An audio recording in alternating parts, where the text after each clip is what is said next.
Office போய் கதையை பண்ணிகிட்டே இருக்கோம். கிட்டத்தட்ட ஒரு 70% ஸ்கிரிப்ட் முடிஞ்சிருச்சு.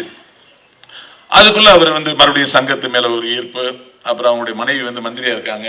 அங்க போயிட்டு அப்படியே ஒரு பிரேக் விழுந்துச்சு. கரெக்டா 1 இயர் கழிச்சு புஷ்பான்னு ஒரு படம் ரிலீஸ் ஆகுது. அது அந்த கதை தான்.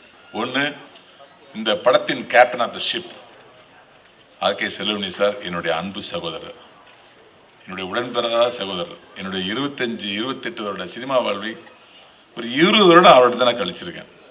இன்றொன்று, ஒரு மனிதனை பற்றி ஒரு மனிதன் பேசுவது, ஒரு மனிதத்தை பற்றி ஒரு மனிதன் பேசும் விழாவை நான் பார்க்குறேன். கேப்டன் விஜயகாந்த் அவர்கள் மனிதராக பிறந்து மனித தெய்வமானார். அது எல்லாருக்குமே தெரியும். நான் நீ கோயம்பேட்டில் ஒரு ஹோட்டலில் பில்லு செட்டில் பண்ணிட்டு திரும்பி வரும்போது கேப்டன் ஆலயம் அப்படின்னு ஒரு போர்டு பார்த்தேன் அவருடைய ஆஃபீஸில்.